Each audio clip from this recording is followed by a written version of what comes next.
Pleased to introduce our guest speaker, Broxton Harvey.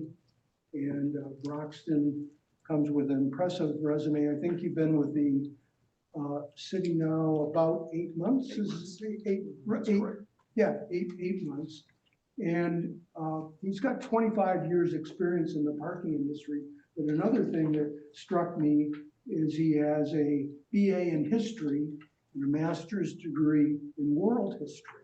So here we have not only somebody who knows about parking, but somebody who knows about history.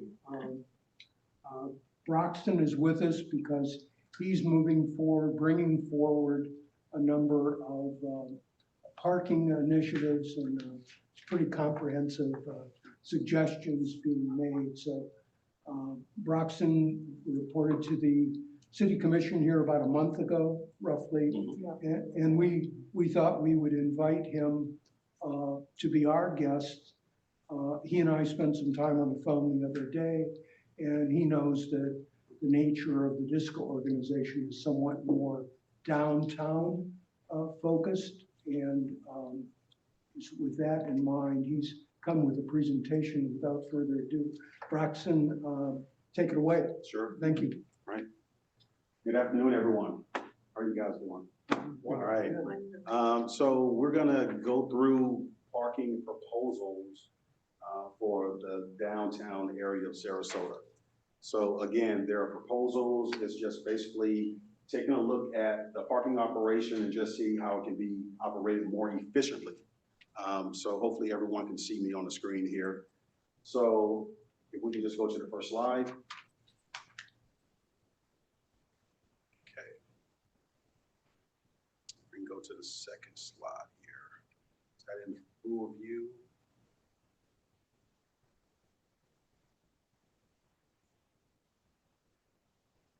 Okay, so the first proposed item is discussing the extension of paid parking program until 10 o'clock p.m.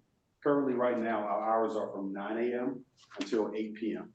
And what I did is I actually took a look at the parking operation from a whole, and I actually came down on a weekend, and I actually had space counts with my staff and my team for a whole entire week.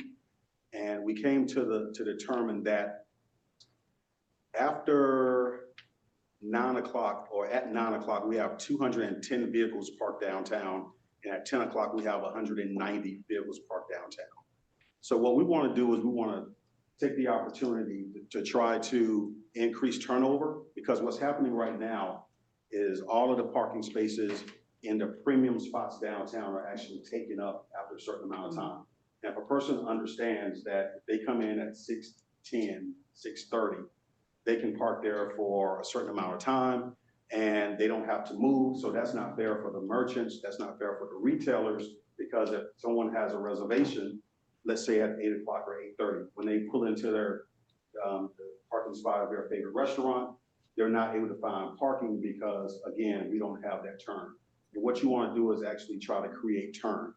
And again, we looked at it from a safety aspect as well, because we want to make sure that we are still here for those extra 2 hours, that if anyone's parked in an ADA space or is blocking a fire hydrant and things of that nature, we're actually going to have that extra 2 hours to actually implement our safety enforcement as well. Currently, right now, St. Petersburg, their hours are until 11 o'clock. And right now, Fort Myers is extending their parking program. Currently, right now, they stop at 5, but they're actually going to go all the way until 9 o'clock at the end of 2023. So again, I'm proposing that we extend the paid parking program until 10 o'clock versus the current 8 o'clock right now. It's just 2 more hours. Next slide. Okay, again, Sunday safety paid parking program. So I'm not recommending paid parking on Sunday, just enforcing safety. Again, increasing monitoring the safety issues of the spaces on Sunday. I came down on a Sunday again, and I noticed that there were a lot of cars parked downtown on Sunday. Again, we don't want to charge, but I noticed that there were cars parked illegally over the lines. there were numerous safety violations. So what I'm proposing is that we continue to keep Sundays free under the proposal. And currently on Sundays, we have about 200 vehicles downtown, and we would enforce ADA accessible spaces, ADA aisles, no parking zones, parking outside of designated area, restricted area blocking areas, and blocking the fire hydrant as well. So does that mean you'll have the reps in their scooters? Well, yeah, but they're not looking to see if anyone paid for parking. They're only looking for people that, again, that may be parked in a ADA space that should not be in an ADA space, that is parked, you know, they made up their own parking spot, right? Because right now, everyone understands that there is no enforcement on Sundays. So that's not a good, you know, combination with a lot of cars and people knowing that there's no enforcement or there's no accountability if you actually park illegally. So. Do you have enforcement until 10 p.m.? No, we did not. Currently, right now, we have until 8, but I'm proposing to go to 10. Yep. Sure. Okay, if we can go to the next slide. Extending the downtown metered parking program.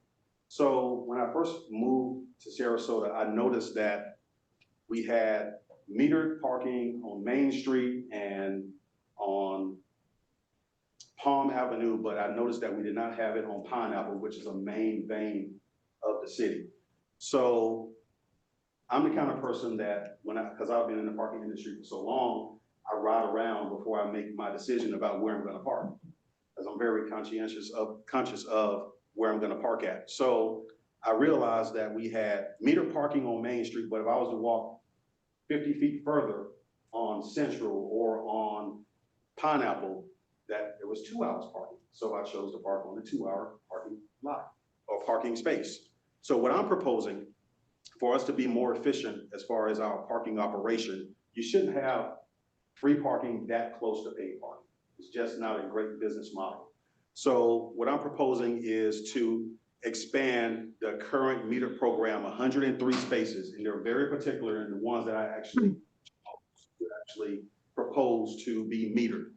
And currently right now, before I even suggested that, I rode around the whole entire downtown area and I realized that we have 598 2- and 3-hour on-street parking spaces downtown. Again, that's on-street parking. That's not including the parking lots that we have that are free at Payne Park or the library. These are just on-street parking spaces. And I didn't even go over on Fruitville to Rosemary, where we have more 2-hour free parking. So again, proposing 103 meter spaces, that will still leave 495 2-hour and 3-hour parking spaces. If we can go to the next slide, we will have the map. So for just a point of reference, this right here is going to be the City Hall, and that's the parking lot. So I'm proposing starting on First Street with, right now it's 2-hour parking. So starting right on the side of Whole Foods, going all the way down to Pineapple, making a left on Pineapple, coming back to Central, right around 5 Points Park, and then also here on State Street.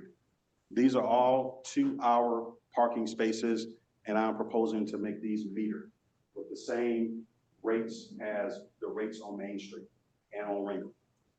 Next slide. The reduction of the 2-hour grace period in the garages to 30 minutes. So it's a great amenity to have your our visitors to the city to come into the garages and park for 2 hours free in the garage. But again, as I stated, we have 598 2-hour and 3-hour parking spaces downtown. So I'm proposing to reduce the 2-hour grace period down to 30 minutes. And again, grace periods are not meant for people just to come in and park for 2 hours. Grace periods were implemented so that if a person actually comes into the garage, they either can't find a parking space or they're in the wrong parking facility, they can now come back out exit without having to pay because they're in the wrong garage. But the way we have it set up is that 54% of our users downtown actually come in for less than 2 hours. So for a business model, if you're looking at 50% of your users and your visitors, they come in and they don't pay for your service, that's not a great business model. So what we're, again, proposing is to go down to 30 minutes. Well, let me back up. So I did a 1 year evaluation. We had 242,000 transactions. 152 were under the 2 hours. And again, I'm proposing that we go down to the 30-minute grace period, which would still give 63,580 users free parking less than 30 minutes. And again, anyone that wants to park for 2 hours can park on the street because we'll still have 598 parking spaces on the street. Less than actually 495 if we actually were to meter the 103 that I'm proposing. But still a large number, almost 500. Next slide. Monthly permits. Currently, right now, our regular monthly parking rate is $100. So the $100 is for anyone that is not an employee of the city. So if someone's a resident, they have a condo, an apartment downtown, and they have a second or a third car, and they want to come in and they want to park in one of our garages, it's $100. What the city has done is the city has implemented a very generous discount for anyone that's an employee of a business downtown, and they only pay $20 per month. So that's 80% discount from the $100. So right now that's 67 cents per day. What I'm recommending is to increase that fee to $35, which will be $1.17 per day. And that's based on a 30-day calendar month. So again, I'm proposing going from $20 to $35. It's only a 50 cents increase per day. The downtown lots, so anyone that wants to park at a lot downtown, which would be First Street, would still remain $20. That would not increase. Again, the regular monthly parking rate is $100 and it's discounted heavily right now to $20, which is an 80% discount. I'm recommending to go up to $35, which is still a 65% decrease. Most unpopular in Sarasota. Well, it's just one of those things where I just look at it and just try to evaluate the situation and basically make recommendations based on my observations. Can I ask you, does this affect the public parking garage It that's is up not. there? Okay, and the Whole Food is not affected? No. By them either? Oh, all right. Just But the as one- far as just the gates. time-wise, I mean, but also as far as the time you are Sure. restricting. Only the paid garages, which will be the ones that have the equipment in the gates. So the time restrictions would not, the 2 hour, I think it's actually 3 hours inside of the market, if I'm not mistaken. And the Whole Foods, it would not affect those two garages, only State Street and Palm. But as far as your proposal, I mean, it would go to 10 o'clock then for the Mark and for Whole Food? Which I think right now No, the hours will still remain the same because those are, my proposal is for the on-street enforcement. Okay, all right. So the garages are two separate things. Okay, all right. So the garages, their hours will still, they're currently at 12 o'clock during the weekday. It's free on Sunday, Friday, Saturday, you go to 2 a.m. So those hours will still be the same. One request, for those of you on Zoom, please mute. We're getting some background conversation, please. All right? Hang on. Okay.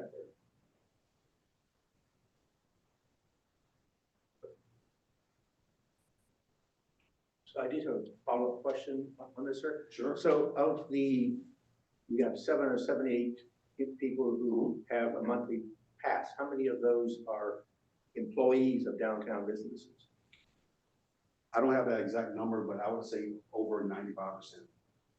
The majority of our parkers are employees. We have a very small percentage that actually are residents at the $100 rate. And so the businesses who negotiated that rate with previous management was so that it would enable us to not have an undue burden on employees, especially those who have been priced out of living where they can bicycle or walk to work, or having to drive from break into work, and have that added expense of parking. So as I understood, that was one of the reasons why it was negotiated at that rate as an effective business. And now what's being proposed is a 75% increase to what they're currently paying. Sure. And for somebody who might be burdened with, whether it's kids or anything else that they have to pay expenses for, you know, it may only seem like, gee, it's only a few cents a day. That could be a significant added burden to some businesses in town. In fact, what is the feedback you're getting from those businesses? Yeah, sure. I'm open, and that's why we're having these conversations right now, is to actually get that feedback. Again, their proposals. And if I may ask, when was that rate actually negotiated? You said that it was a rate that was negotiated. This rate was negotiated with the previous management or commission. So There was a years. a parking master plan that was put Sure. together, the committee was done. Sure. That was when the current parking meters were put in place. Sure. And there was reasons why the sites were selected. Sure. The reasons why with the garages, it was not considered a 2-hour quote grace period that, gee, I forgot parked in the wrong place. Sure. It was free parking for the first 2 hours to get people to at least park in the garages instead of saying we can't go to these restaurants because it's a block and a half of parking on the streets. So in order to get the businesses to say, okay, it's not going to negatively impact our business, we'll have parking meters on the street, but it'll be free for 2 hours. And so taking that 2 hours away free, I expect will impact some number of people who come downtown to businesses where they can at least park for free. If not, then they're going to find other places where they park for free, so they don't have an added tax on a night out, even for dinner within a 2-hour period. So Sure. that's another question of the restaurants being impacted by parking. Sure. I would say to that is that, again, that's why I was trying to figure out how long has it been? When have the rates been evaluated? Because my understanding is that the grace period was 3 hours initially. Well, first of all, the garages were free. And this is all before me. The garages were free. Then when they put the equipment in, there was a 3-hour grace period. And then the 3 hours now has gone to 2, if I'm not mistaken. So also our rates have increased on the street. They were $1, now we've gone to $1.50 and things of that nature. Again, we're just evaluating and looking at where we're at right now and making sure that we're up with the market. There's no other place that you can park in Sarasota for $20. If you would go to any other office building, I think the average rate for any other office building is around $45. So we're still, even with that proposed rate, we'll still be up under the market rate. So. Peter, you had a question? Yes, originally as well, we learned that putting a rate, raising the rate is hitting the most vulnerable people and the least available people for employment. We are running short of employees at the lower wage schedule, which is going to impact me because when I go to a restaurant, there's not going to be anybody to take my order. So I don't think you ought to be raising the rate on anyone that impacts. Some employers do not participate in getting their employees. So I think you've got to try to keep the rate of parking for especially the vulnerable employees at what it is now, if not free. Sure. You can't give it free. And to say that, the city looks at that, office workers, most office workers are making $30,000 or more. Most people that I'm talking about are making under $30,000. So there is a discrepancy there. The other thing is what Patrick brought up, and that is, on garage parking, the reason we went to that and had some experience after a while and dropped it to 2 hours, because that seemed like a reasonable rate to drive people off of the streets. Now you're going to drive people to cause them to park on the streets rather than 2 hours free, and you're taking 100 spots away from those streets where they're gonna go park. I think you have to look at the interaction of each one of your proposed revenue stream increases and see what it does to impact on the other streams that you're talking about.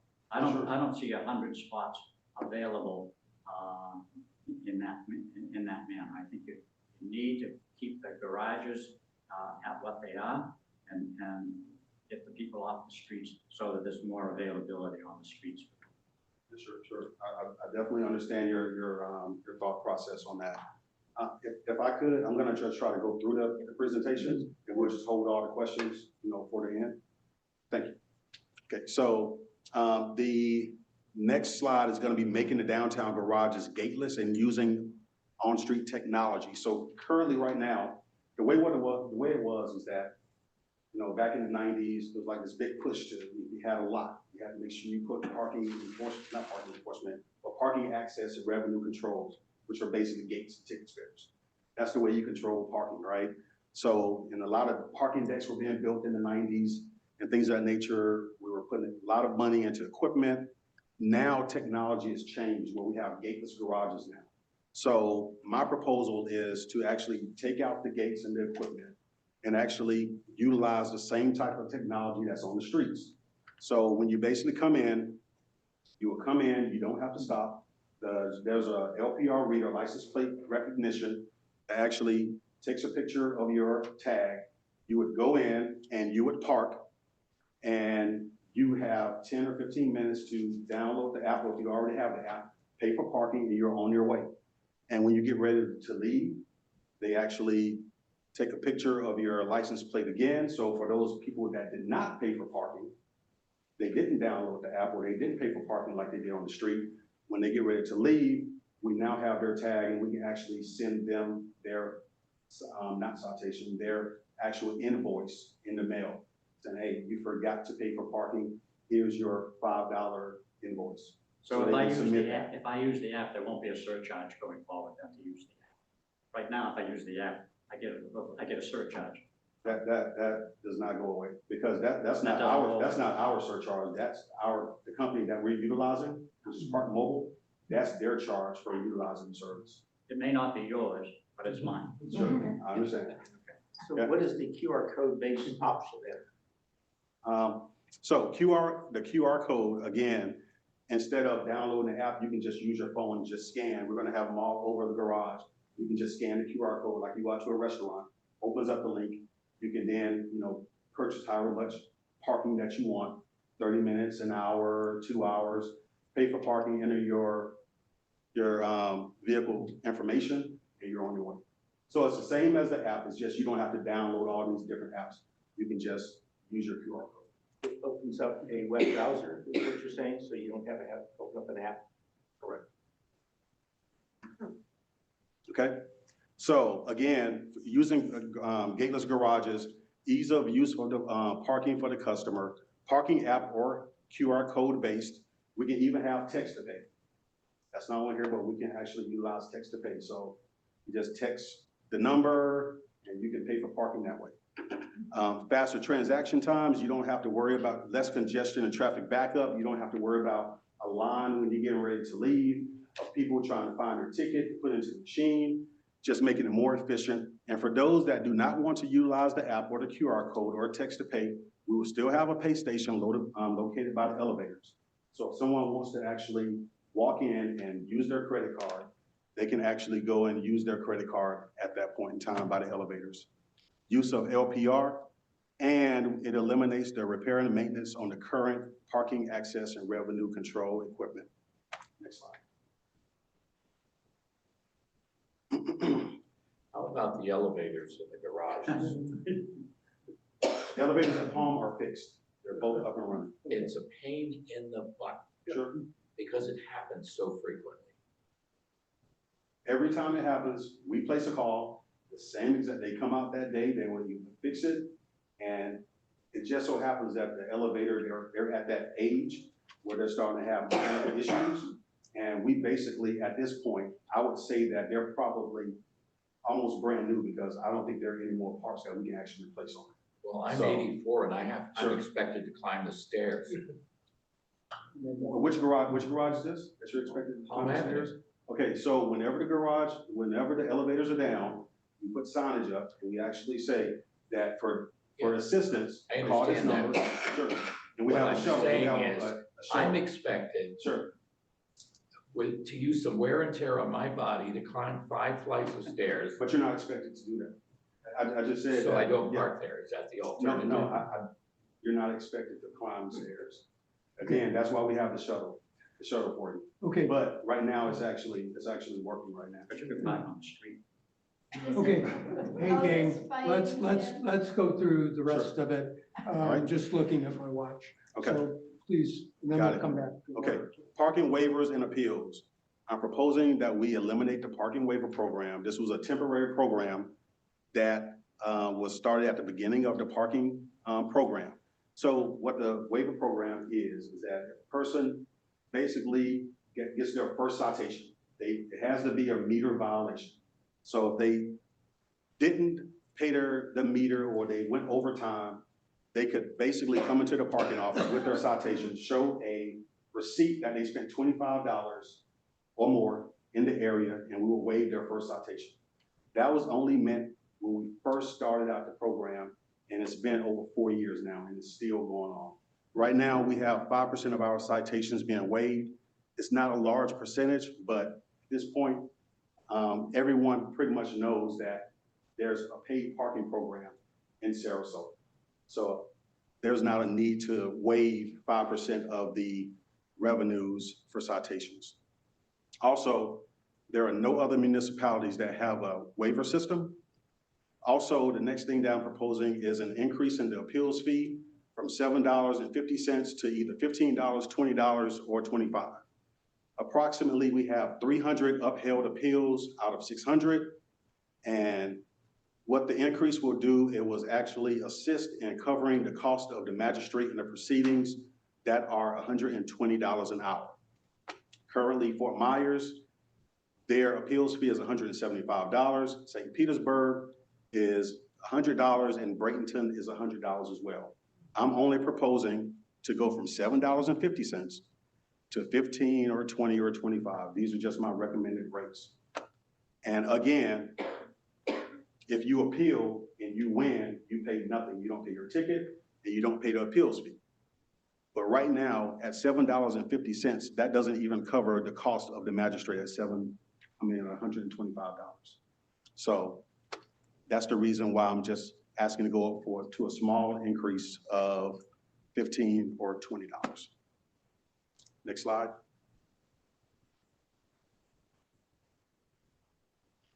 Citation fee schedule. I'm proposing that we increase. Again, we're taking a look at the citation fees and we're looking at what other municipalities are charging. Currently, right now, time restricted is $25, back-end violations, $35, no parking area, $30. I'm only proposing a $10 increase to $35, $45, and $40. Currently, downtown has 52,586 citations annually. Next slide. So right now, if you look at Sarasota, again, we're at 25, 35, and 30. Bradenton, they're the only ones that's pretty much a little bit cheaper than us. They're 25 across the board. Fort Myers, they're 15 time restricted, but when you go up to the next tier of back-end parking and no parking, they go up to $50. Again, we're at 35 and 30. St. Petersburg, they're $50 for time restricted, $30 for back-end, and they're 60 for no parking zones. And Naples, they're $100 across the board. So again, I'm proposing only going up $10 again. So next. Okay, so Centennial Boat Ramp metered parking. So there are 67 trailer spaces, 28 single vehicle spaces. On average, we have 40 trailers a day and 20 cars daily. I'm discussing right now, it is free. Right now, I want to discuss the possibility of a flat rate of either $10, $20, or $25. for vehicles with trailers for all day and discuss a flat rate of $5 for single vehicles. And if you go to the next slide, it will show what the other surrounding areas are charging. Pinellas County, they are charging for parking $6 for vehicles with a trailer, 2 without. The parking fee at Fort DeSoto Park is $5 for a vehicle without the trailer. Lee County parking is $10. And the Davis Boat Ramp at Fort Myers is $5 per day. Next. Electric vehicle charging. So right now, currently, the charging stations that are owned by the city are currently free. So what I am proposing, I am not proposing to try to make money off of the charging. But what I did look at when the invoices come across my desk on a monthly basis is that we're paying $1,700 for utility costs. And currently $10,000 in repair and maintenance because the charging stations go down. So we have to get them repaired. We have to have a company to come out and actually make those repairs. So in order to recoup those costs, I am recommending a fee of $1 per hour. And if we look, Bradenton, they're charging $1.80 per hour with a minimum of 75 cents for their charge. Next slide.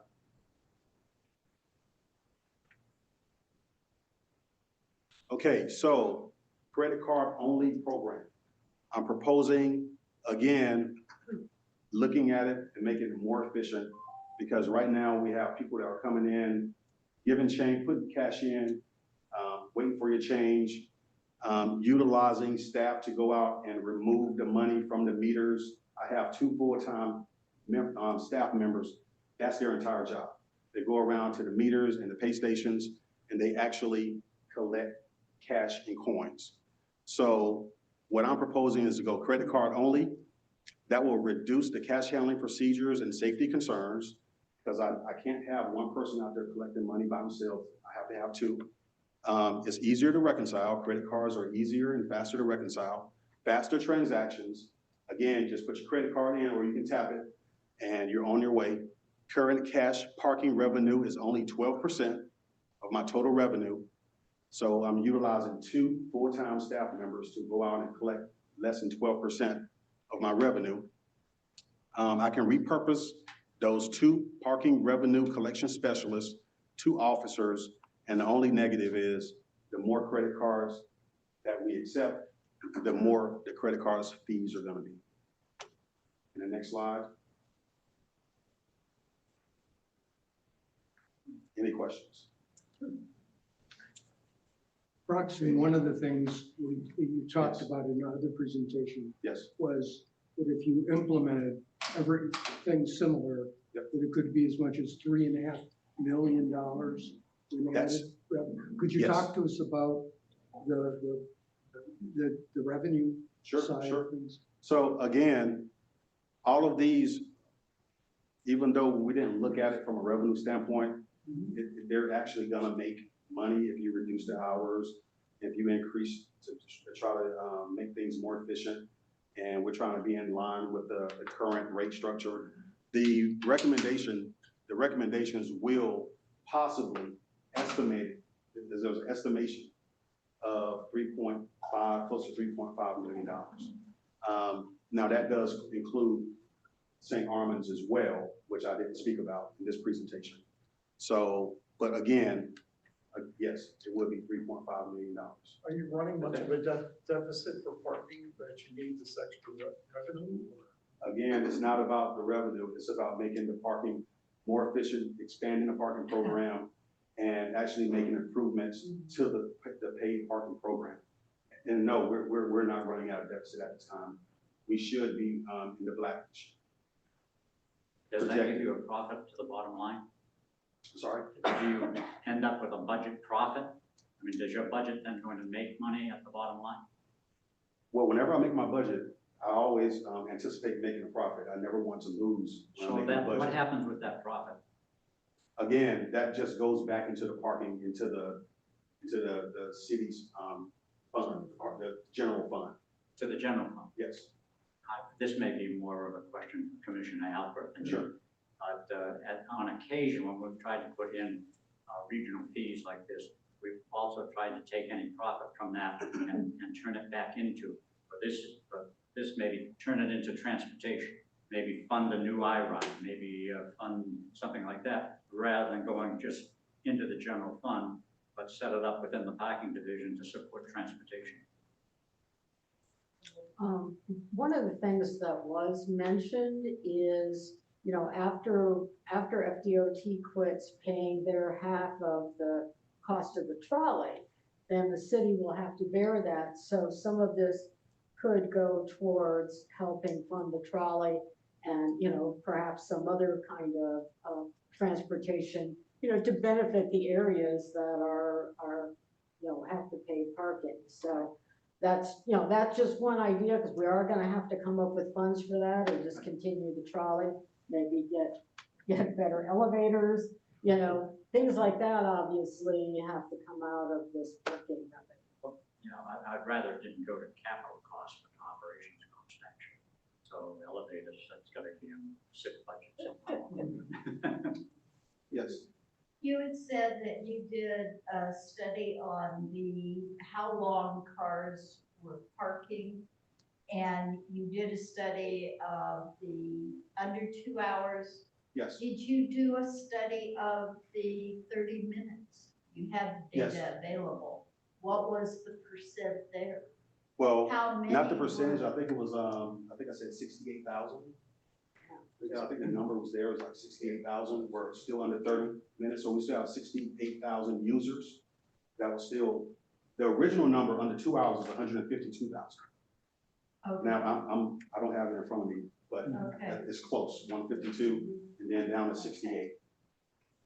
Broxton, we're almost out of time, but can you, Sure. what kind of feedback are you getting from downtown merchants? What kind of reactions? You've got some Sure. here today, but is there any theme that you're hearing? Well, it's half and half. I would say it's 50-50 either way. Some ideas are supported and some are not. Of course, anytime you're talking about, you know, taking away 2 hours for free parking, that may be something that people are raising an eyebrow at. But again, the way I look at it, as we still have over 500 2- and 3-hour parking spaces. And a lot of people may say, okay, well, those spaces are too far. But again, they're within 1 or 2 blocks of Main Street, those spaces. Again, so, and I'm not just talking about the core of downtown, those 500 or 600 spaces, they're all over downtown, even on the other side of Washington and closer to school and things of that nature. We have that many spaces available. And what And are it your, includes Burns Court as well. and what are your next steps? Again, we're basically out of time, but what timeline, what process are you Yeah. working on? Again, my whole point was to come out here and get feedback from the community. Again, these are proposals. There's nothing written in stone. It's just I want to get feedback from the community, because what we want to do is we want to make sure that we're building a program and that I have everybody on board. I don't want to just implement something and then I don't have the backing of the community, because I want this to be a community effort. Again, I just want to make it more efficient, parking more efficient. And it's one of those things, it's just like growing pains. But the next steps would be, after I engage with the community, then I would possibly try to get it back on the agenda, back in front of the commission. I Sure. have to say that the price you're putting on the paid labor in downtown Sarasota is going to cause